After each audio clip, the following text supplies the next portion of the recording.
Welcome to the Dr. Selwynn Howard Show. I have the fortunate pleasure of having one of my lifelong friends of 35 plus years, the good brother Earle Mitchell from Money Earning Mount Vernon, New York, is here today. And we usually talk about medical things, but we want to get into everything involved in life has its moments. We're sitting down having a casual breakfast. Earle called me yesterday afternoon, told me he was coming through town, and we got together, and here we are today, enjoying a little breakfast brunch. But what we're going to do today is going to change it up. This is not medical, but like I said, it's a little holistic. So we're going to go back. Earle Mitchell has had the pleasure of writing several books. I admire that because I haven't written my first one yet. I have a lot of rough drafts. But this brother here has talked about a lot of things from Washington, D.C. and its roots, Kappa Alpha Psi, which is our fraternity, and several other books. Even he surprised me. I got his latest book. He has a chapter in. What is that book, Earle? It's called the Love Anthology. Love Anthology. This brother has a whole chapter talking about relationships and dating and everything. It just knocked me off my feet. But the brother is down here for a moment or so. But what we want to do is go back in history. Earle, like I told you, is from New York, home of Heavy D, which is Mount Vernon. He's also spent some time in other boroughs, but we want to talk about hip hop and its origins and its going back. I can tell you, I can remember, it's like those things when people say, do you remember where you were when you first heard? And I do. I remember I was coming from a dental appointment. I was in the 8th grade, and I heard a hip hop, a hip to the hip. I'm like, what is that? Right. Yeah. So I remember that moment because I remember driving. Had my appointment. I was driving back to check back into school because I was one of those kids who wanted to have perfect attendance. So I didn't want my day ruined. But it's like, what am I hearing here? And from that point, it took off. Now Earle has a different take. I'm more national, Southern. So he knows more of the origins. He'll tell us that that's not where it started. Definitely not. Okay. I mean, as a matter of fact, you talk about rapper's delights. I think everybody, when they first heard it kind of arrested them because the Sugar Hill Gang was more of hip hop's extension to the world. It was the first album and the first hip hop cut, if you will, that really got the nation and really the world, open to hip hop. I mean, at that point, hip hop was pretty regional, pretty much local to New York, particularly in the Bronx. Up in the Bronx where the people are fresh. So as you speak about me, being, raised in Mount Vernon, I was actually born in the Bronx and moved to Mount Vernon in '79. So you figure, when I'm in 5th grade, this is when I first hear hip hop. So I'm probably like 11, 12 years old. And I remember seeing, people breakdancing, the cardboard box, like the stuff that you see on TV that they have snippets of. It was a thing. So up in the Bronx where my grandmother used to live, off of Hammersley Avenue, there was this place, it was called Halfin Park. And that's where they used to do like a lot of the jams. So I was too young to really be able to engage. But again, hip hop for me, I'm in 5th grade. But you're listening to beatboxes, like folks walking down the street, the big boom boxes that people talk about. That's kind of become very iconic, right? Or iconography for hip hop. But it was a thing, and the bigger your boombox was, the louder it was, the more folks would follow. But here's what's interesting: much of hip hop was really learned about and heard through tapes. You would hear it on the street. You would see your partner would have you like, yo, can I get that? And they would make tapes. Sometimes folks made extra money selling the tapes and what have you. So it was really a very organic growing, if you will. But it was really about young kids who found something different. I mean, it was very extremely cultural, specific to blacks and, Latinos, but you also had white folks who up in there too. And it wasn't as intense as it is now. Right. But here's the thing. So, again, you talk about the Sugar Hill Gang. They really weren't as respected as some of the older groups, so when you start listening to people like Tila Rock or like the Crash Crew, right? When you start listening to people, who really set the foundation for what hip hop would ultimately become. And this is way before the Sugar Hill Gang. Right. Yeah. Now, the Sugar Hill Gang, there was a lady, am I You talk about Sylvia Robinson? Sylvia Robinson, that most people know her through the Pillow Talk song. Right. That's what I know her with, the the sex appeal and all of that. She's old. I'm not, no disrespect. I mean, she's passed away, but but she was a businesswoman. Right, and see, I did not know that about her. So now you said organically that it was formed, so not as much commercial. Were people starting to sell tapes out of their trunk to their cars, or were people trying to make money? I'm just trying to get a feel for the origins. You figure people were in their homes, they were in their apartment buildings, friends getting together who had that gift, like, as they say, the gift of gab, creating beats, which were essentially at that moment in time taking a lot of the old jazz cuts and music that our parents were listening to and really doing something different. I mean, when you start dealing with like the origin of scratching and where that comes from, Flash will tell you, that's always, it's been documented. But we were kids, just trying to figure out what to do. And when I say organic, it's not like somebody sat down with some kind of classroom etiquette. You understand? Okay, well now we're going to teach you right here. It was something that just organically just came, whether it was the dance, whether it was the music, even the graffiti. That was part of hip hop. The MCing. And as a matter of fact, a lot of people focus on the MC today, and that's part of it. But the DJ was the one that was actually moving the crowd. Yeah. And at the end of the day, you start with that DJ. And when you talk about this organic piece, you're looking at the South Bronx, you're looking at the '70s, and the South Bronx wasn't nothing to play with. You had these old school gangs, the Savage Skulls, the Savage Nomads, and many other gangs that really kind of formed what hip hop would be, or were a part of what hip hop would be. I mean, even when you get in like Africa Bambaataa, so you're talking 1982, like Soul Sonic Force. Oh yeah, game. I remember when I heard that. Right, and it arrested you. You know where you were. I was at the skate key, up in the Bronx on White Plains Road, like on Friday nights. Yeah, it was roller rink, but they would shut it down on Fridays and you could party. And it was innocent to an extent. I mean, you still had, cats who was, doing their thing or what have you, but it wasn't what it's evolved into today. I mean, even the sound and the sensibility.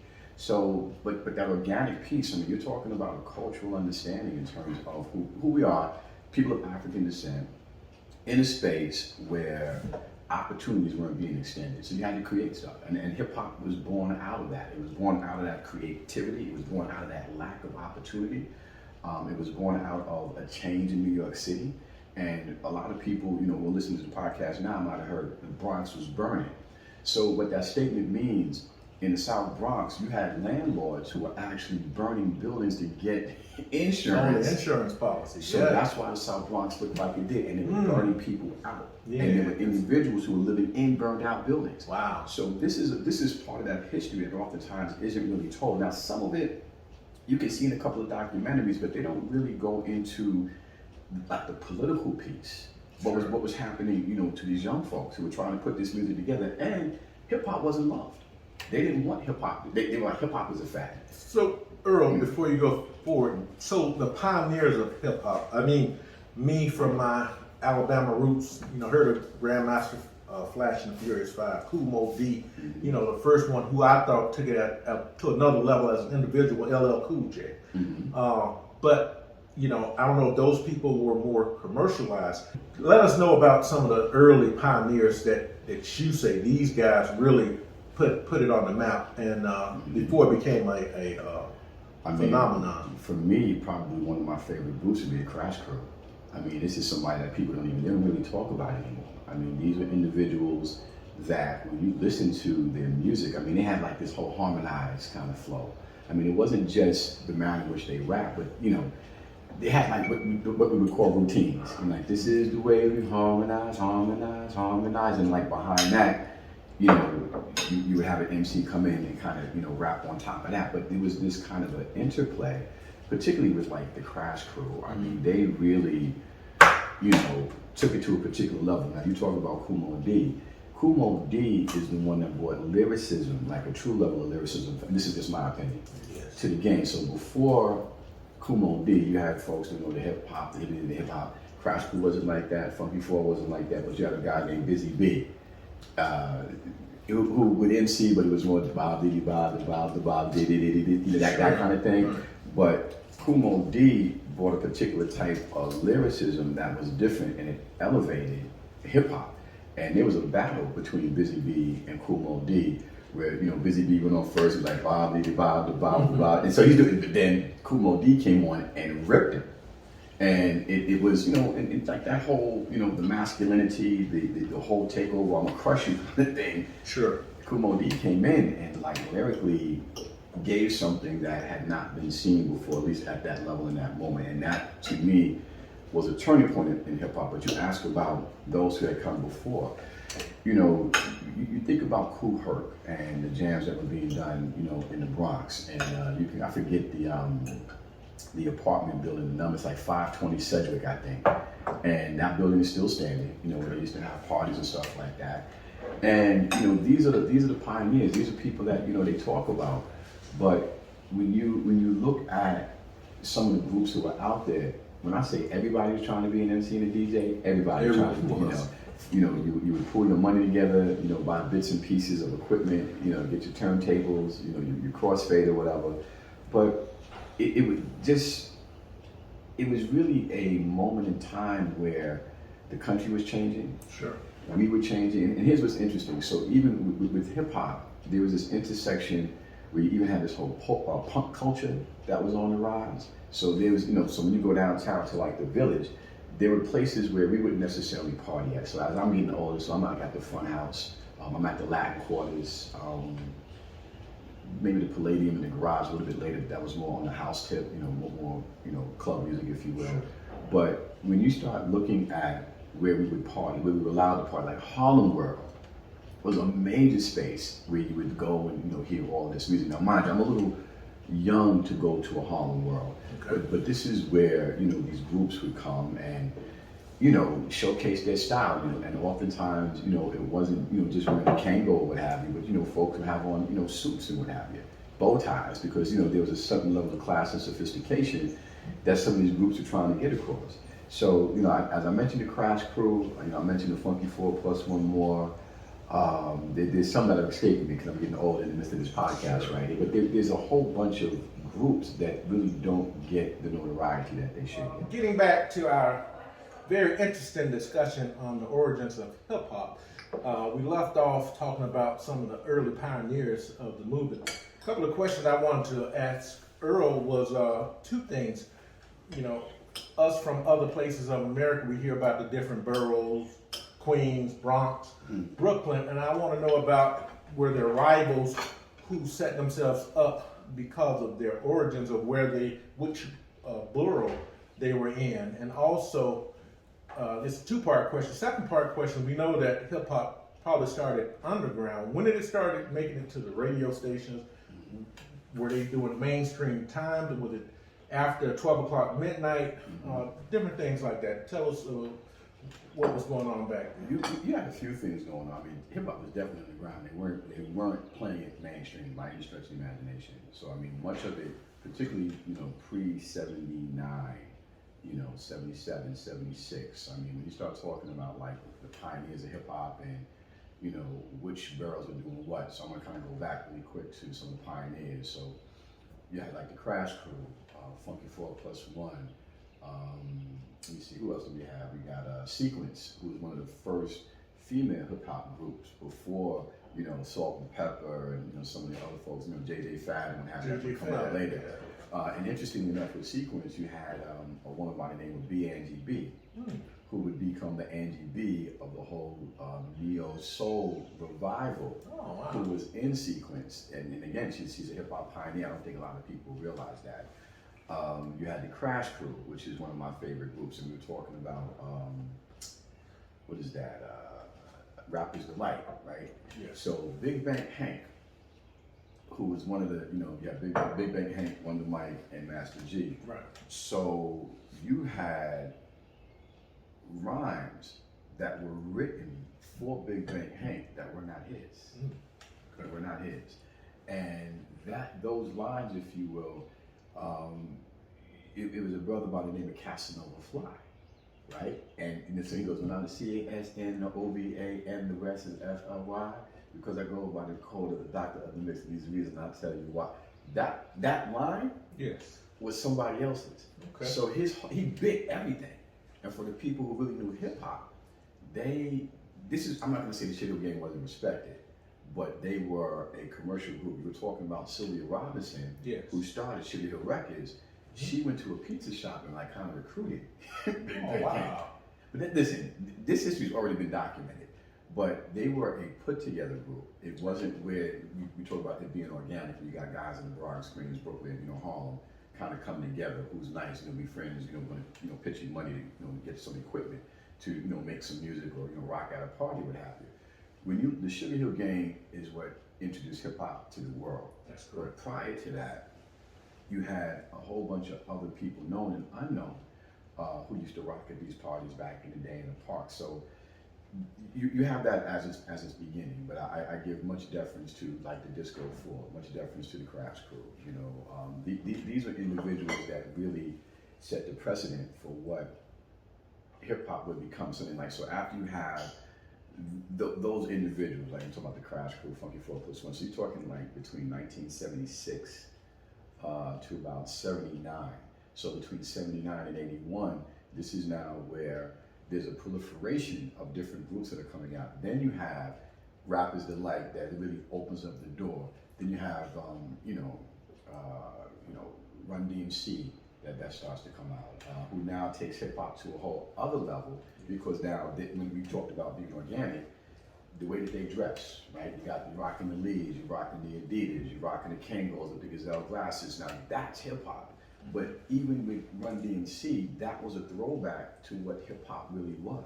So Run DMC, when they come out, that was more of an authentic type of hip hop, from the lyricism to the way that they dress, because now you take what's really going on the streets and you're bringing it to the mainstream. So Run DMC, I want to say they were the first hip hop group to break records internationally, in a way that hadn't been done before. So now you're looking at the ascendancy of hip hop. So from 76 going on into like 84, 85, hip hop was in like a meteoric rise. So you ask about the different boroughs and what was this rivalry? Always a rivalry. So the Bronx, that this is where hip hop was. This is where hip hop was founded. This is where, the music, the people, the flow, the gift, all of this stuff comes together. But then of course you gotta rock with Harlem, because those guys was nice, right? So you gotta respect Harlem, folks in Manhattan. You had individuals coming up out of Queens. Run DMC, they out of Queens. LL Cool J's out of Queens. Nas coming up out of Queens. So while the Bronx might be the center point, the moment, the historical moment in time of what hip hop was being born out of, everybody had a gift. But then what would happen, you'd hear about, one brother from here, one brother from there, they might battle, what have you, but then it just became this business. Hip hop wasn't supposed to make it. It was considered a fad. Yeah, I remember those times when people thought it was a fad. I'm just gonna move forward. For me, when I was at Howard in medical school, we would have dances. What year was that? We were looking at probably 1989. Okay. 1990, but people would, a lot of the females would dance on the more contemporary music, the R&B. When a rap song would come on, they would sit down. It's just the evolution of it hadn't really hit mainstream as much. And I was saying to myself, you guys are missing out. This is what's taking over. But you would see the floor cleared out on some of the rap. In 89? In 1989. But you're talking about a little older set. It's not college. Right. This is more pre-professional level. So we're talking about 25 or 23, 22. But older set of people too. So they were still kind of, and they were connected to what they grew up on. Right. So because a lot of these people, we're from all over the place. Right. So, but that was a guy who, really made me laugh. He was straight out of New York, Greg Smith. And Greg, he got there and people looked at him. He sat up and he break danced. Greg is a good guy, man. I like Greg a lot. But, he was bringing what he knew from where he came from. Right. Yeah, but again, when you're talking about a national school, everybody was not into that. So it was how that came about. So I thought that was very interesting. I'm going to say this. There's a documentary that shows Run DMC when they do My Adidas.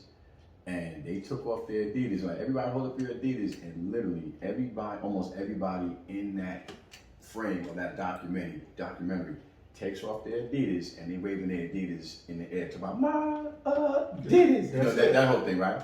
So in that moment, I'm sure somebody in marketing from Adidas had to have approached them. And if not, they just got free advertising. And if you think about what Run DMC had done for Adidas, look at what even now, from a even more most recent understanding of hip hop, what's been done for all these different companies. I'm talking about Moet.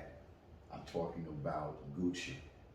These particular companies that were mentioned in these lyrics got a boost in sales because of what hip hop had done for them. So now we're looking at hip hop as a business. I don't care if you're looking at Puff Daddy, I don't care if you're looking at Jay-Z. You take any of these individuals who are able to capitalize off of their presence, yes, off of their lyricism, being able to incorporate these particular companies into their lyrics, got money for a lot of folks. And that's what, to a very large extent, if you start looking at somebody like a Carl Kanak, who people don't talk about too much anymore, a true cultural clothier who was a genius. Okay. Tell me a little bit about him. I'm not as familiar. Carl Kanak, Carl Kanak was the fashion mogul, at a point in time that dressed a whole bunch of folks in hip hop. But before him, I can't even just go with Carl Kanak. You got to go back to Dapper Dan. And I'm not, some folks may know about Dapper Dan or not, but Dapper Dan was an old school clothier out of Harlem.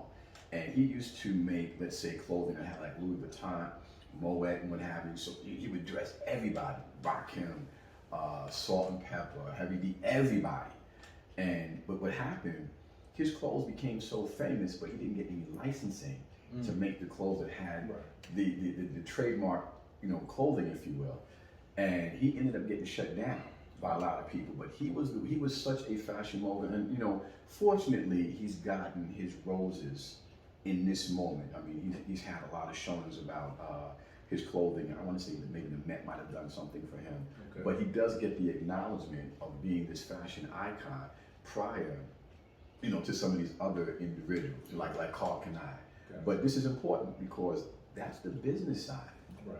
The thing I like about hip hop, and the reason I wanted to have you on the show, because I know you are a historian, and but what I like about hip hop is that it's almost formulated out of nothing. It's formulated, how do you make a way out of nothing?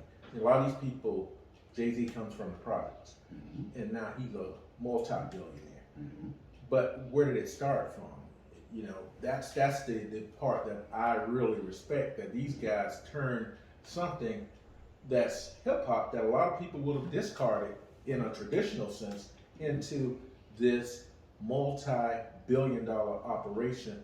And the other thing too is that African Americans are the heartbeat of America when it comes to culture and fashions and everything. You look at who's in control, you will see, even if you start back in the 20s and 30s and 40s and 50s, James Brown and some other people who changed the game, Cab Calloway, a lot of different people, their styles were original, and that's where our flavor comes from. Indeed. Because a lot of times when you have a certain structure, the structure won't be broken down.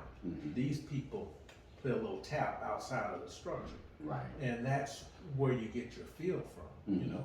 People are, especially younger people, they like a little chaos. They like a little bit off the beaten track. The rebelness of it all. Because even now, when we talk about different races, probably the race of people who buy most of your hip hop is Caucasian. And that's been pretty much, I want to say, for most of the time within hip hop. I mean, because who could really buy, a CD or even a tape for that matter? Now remember, when hip hop begins, we're talking some of the tapes for no more than $5, $10, right? If that. And then the record starts getting pressed, and now you're talking $6 to $7, depending upon which group you kind of purchase it, what have you.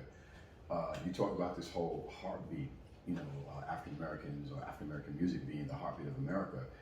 The only indigenous music to America is jazz. which comes up out of the African American tradition, right? The mixing, if you will, of the work songs coming up out of slavery.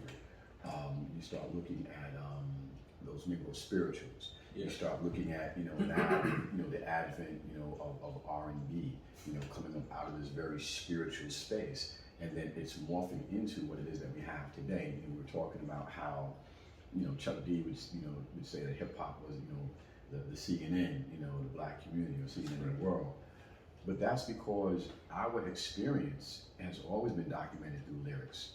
It's always been documented through the musicality that would accompany the lyrics. And those types of emotive forms really form the foundation of hip hop. I mean, if you listen to, I don't care what record, particularly if it's doing any kind of sampling, you mentioned James Brown earlier, when you understand what being on the one is, you start talking about a heartbeat. That's it. Now you take this heartbeat, and that heartbeat is nothing more than a drum.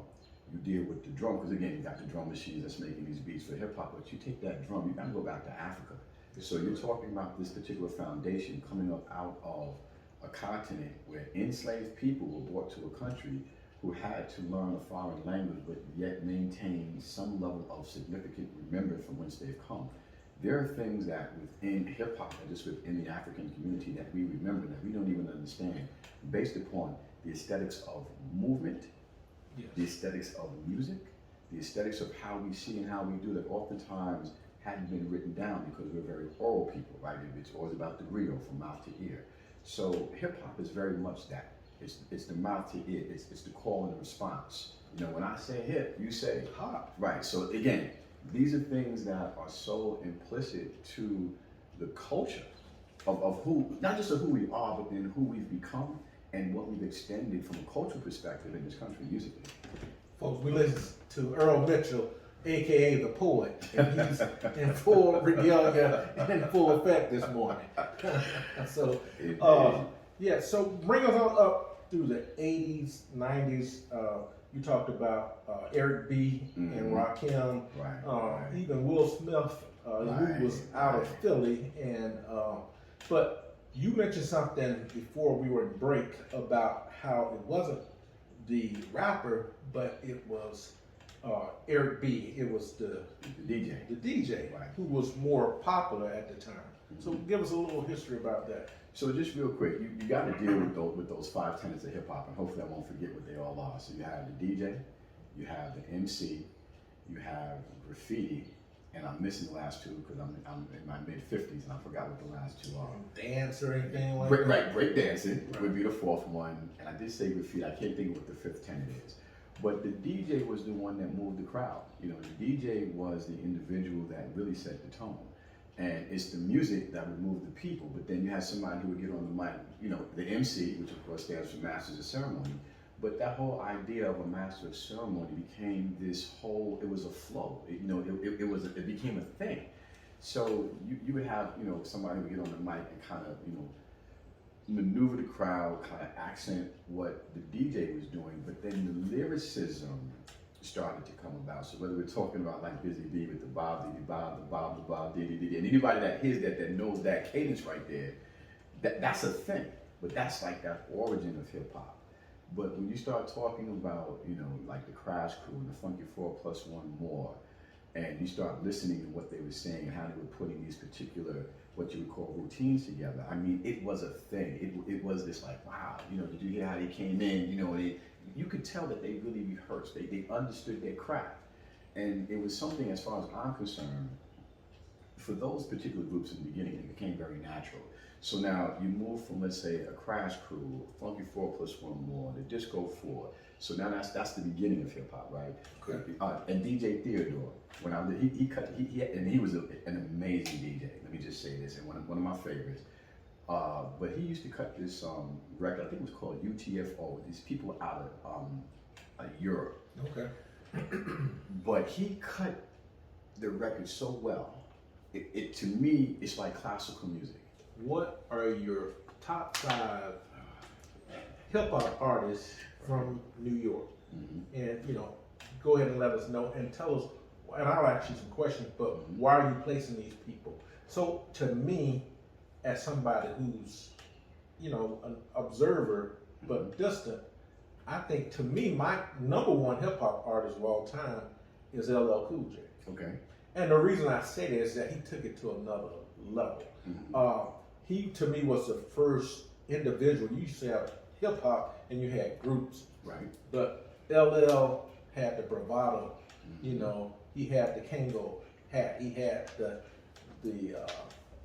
outfit, the runner's outfit, but you know, just about him. And he had his style and his grace, and he just had that bravado. But lyricist wise, I don't know if he stands out that way, but that's why I put him at the top. And I know you have some other thoughts, so go ahead. Now, I love LL for sure. You know, to your point, his bravado, you know, was something that we had always had. I think he might have been 16 when he got signed. And, you know, he had something special, you know, for real. I think with his ability to kind of morph into who he's become today, it speaks to his dedication to the craft, his dedication to himself, his dedication to his family. And, you know, being a young man who literally studied hip hop. I mean, there's a documentary out now where he's in the crowd watching some of the older groups, and you see him in his Kango, and you see him, you know, mouthing the words, but he's also studying his craft because he's looking to be in that space at a moment in time. So I have a lot of respect for LL. When you ask me about my top five, my top ones, and there's two for me that stand out as ones, and there's a reason for that, because one is he's lyrical, but he's also cultural, and one is also lyrical and cultural, and that's going to be Rakim and KRS-One. So they stand out as number one for me. It's kind of hard for me to kind of not have them at number one. Let me explain to you why. Most people don't realize, in reference to Rakim, I believe he used to play the trumpet. So his understanding of the musical instrument and playing jazz added to his lyrical sensibility. So when you listen to his cadence and the manner in which he actually explained, he's talked about this. When you listen to his cadence and his manner of interacting with the music, it is up here. Right. And his whole flow, I mean, you know, when you look at jazz, it's not just, you know, studying the chords, but it's like, how do you go outside the chords? Improvisation. Exactly. So his improvisation, or the manner in which he was able to speak these lyrics, is sublime. What I like about Rakim, though, is you never hear any profanity. Right. You never hear any profanity. You don't hear any profanity. I'm just saying, that's pretty special, because he's been in the game so long that he does not do that. That's one thing I like about him. I like how he moves the crowd. Right? No doubt. No doubt about it. But him and Will Smith are like one of the very few individuals who don't curse and who have, you know, great lyricism. And Rakim, I think too, you know, again, being somebody that was a 5%, you know, because if you look at, you know, Rakim Allah, you know, he has like the number 7, that's speaking to the essence of Islam. So a lot of what he was bringing to the table, it wasn't just the cultural piece. Not just the lyricism, I should say, but he was bringing a cultural piece, an understanding of spirituality. That when you go in between the lyrics and you really peel back the layers of what he's dropping, it's not a one-dimensional engagement. This man is actually teaching. So, you know, switching from Rakim to KRS-One, right? Knowledge reigns supreme over nearly everyone. That's what his name stands for. His ability to allow hip hop to transcend himself. I'm gonna say it one more time. His ability to allow hip hop to transcend himself and allow, you know, to be here in the ether of what lyricism happens to be from a cultural perspective. Bar none, there's no one like him. So, you know, just for me, the way that he delivered, you know, you talk about LL having bravado. KRS is like the king of bravado, but there's a humility about his bravado. Not saying that LL doesn't have that, but it's different in terms of the delivery. So that's why I have them both as number one. Right, and the reason, like I said, about LL is that frame of reference for me of time. You know, I'm listening to this as a teenager. I'm listening to it as a young 20-something-year-old guy who may have a little more bravado and be a little more rebellious, as opposed to taking in what the component is for culturalism and for the diaspora of upliftment. So, you know, a lot of times we listen to the beat. You know, is it Biggie or is it Tupac? Right. Now, to me, from what KRS-One, I think his evolution was Nas. When you say his evolution, what do you mean? Not his evolution, but when we look at era. So, where would you say that KRS-One, he was in the 80s. He was in the and 80s early. for sure. He's mid to late 80s, because you got to remember, before he even comes onto the scene, he's out on the block doing his thing. So Right. like most people didn't see that. Yeah. So what I'm saying is Nas was 90s, Nas was right. similar to me. So just like, you know, you had Biggie. Mm-hmm. I thought the evolution of Biggie, and when I said I'm not talking about them, but I thought Jay-Z was the next step for Right. Biggie. So you're talking about old school hip hop. You talk about the golden age of hip hop. Right. You know, so now you talk like a Tribe Called Quest and De La Yes. Soul and all these folks in that moment Right. during the 90s. But then moving into the later 90s, the early 2000s, hip hop, even in New York, is now expanding. Hip hop is no longer confined to New York. Hip hop is no longer confined to the United States. That's correct. You know, hip hop is really, you know, international by the time, shoot, before the 80s is out. You know, again, you're looking at Run DMC, who's taking it around the world now. So when you're looking at like that movement, you do have to understand that history, like who came first and why. So, you know, we're talking about this top five. So I got like, Rakim and KRS. Number two for me would be Run DMC. Number three would be the Crash Crew. But again, the Crash Crew represents the beginning upon which Rakim and KRS and, you know, Run DMC actually stand upon. So, you know, for me, for lack of a better phraseology, I'm like a hip hop purist. So I'm always gonna go back to the old school hip hop. Some of the more, you know, what they call, trap house and what have you. I can't necessarily get with everything, but I gotta be open. You know, so like, for instance, stepping away from the whole trap issue, and I'm not really trying to, you know, disrespect anybody, but I love Kendrick Lamar. When he did that piece on, I want to say it was the American Music Awards, or the Grammys, it might have been the Grammys, and he did We Gonna Be All Right. I damn near cried. We're going to talk a little bit more. I'm going to let you finish your top five. And then I want to talk about, you can talk more about, you know, what you wanted to as far as the golden era goes, but I also want you to hit, you know, like you're coming up to, you're talking about the trap music. Right.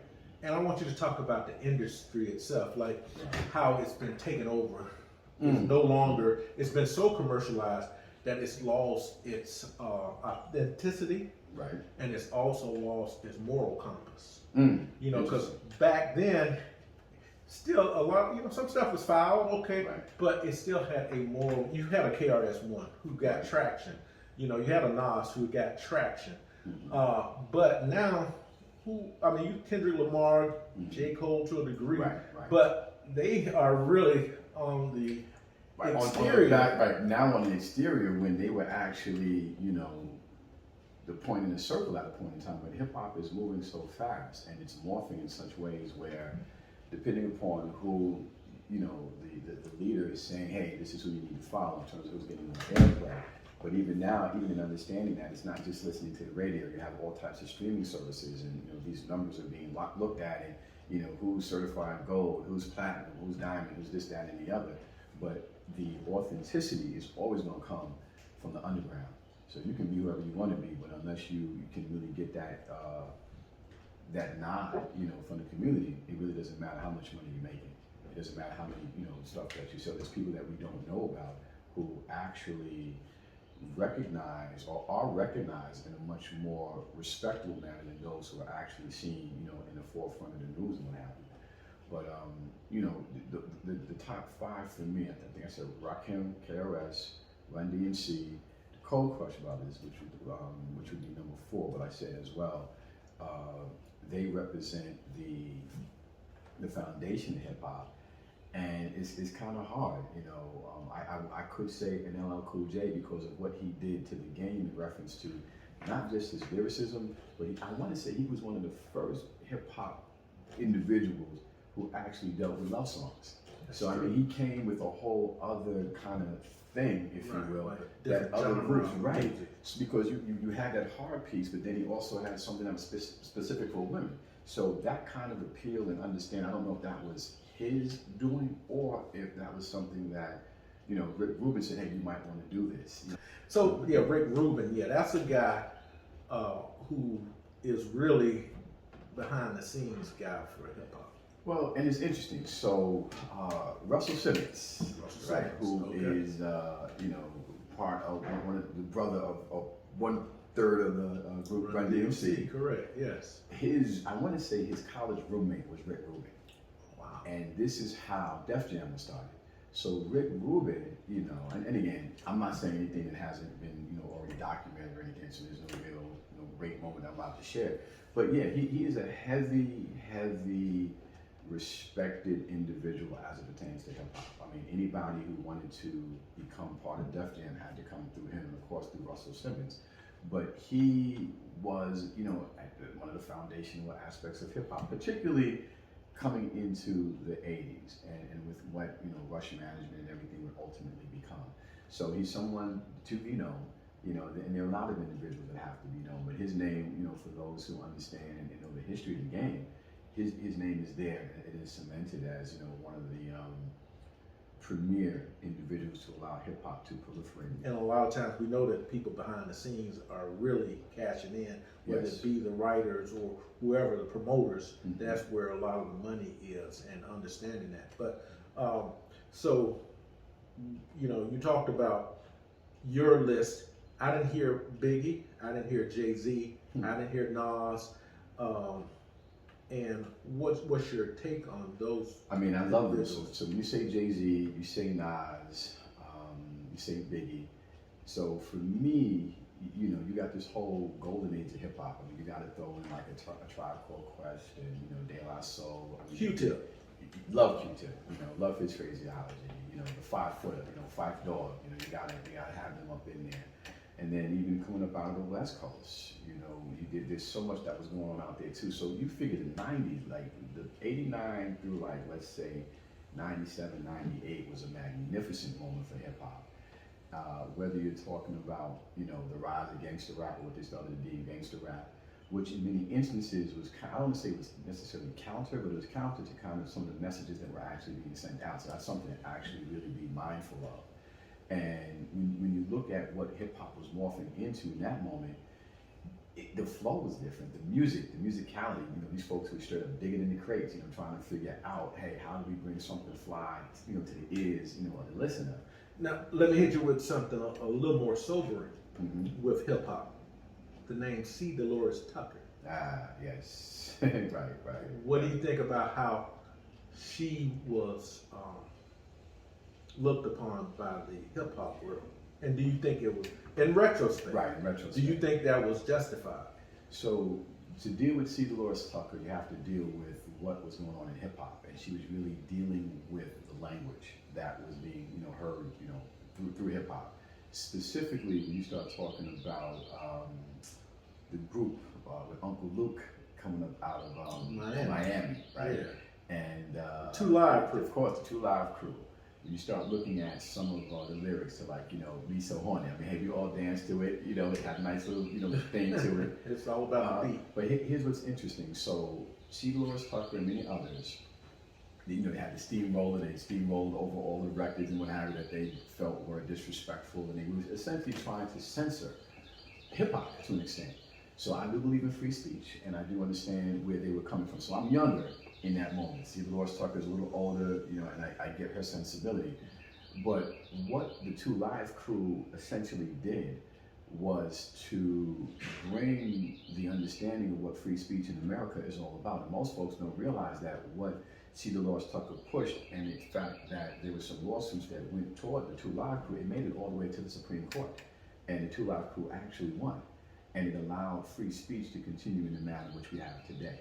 So there's some other aspects in terms of what hip hop has done in terms of pushing the envelope in terms of free speech that it really doesn't get the kind of credit that it ought to. Now, to your point about C. Dolores Tucker and then where the language of hip hop, how we, you know, speak about one another, at the end of the day, we got to be real. So to your sobering comment, hip hop is the only genre of music that refers to its women as bitches and hoes.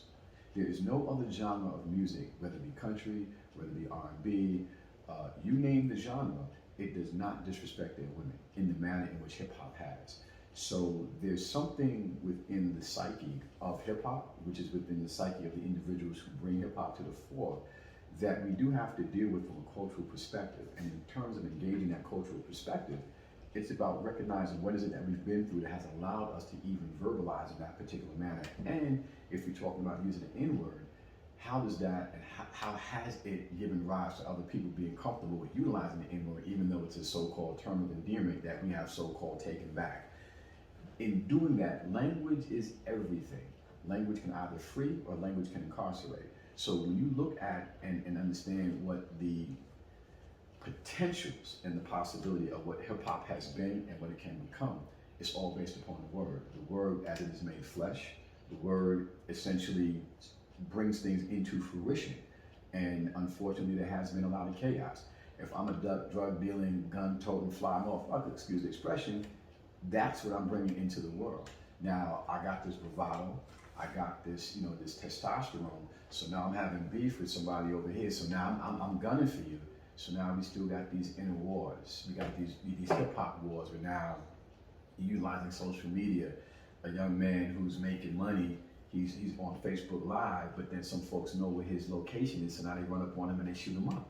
So, hip hop, while it has been extremely positive, there have been some things that are not as positive as it ought to be. Now, is everything going to be all culturally infused from an African perspective and coming with this whole political understanding of, free the land and this, that, and the other? Or can it just be kind of smooth and, I like the beat, I can dance, and there's really no thought that needs to be done with it? Or is it going to be ratchet?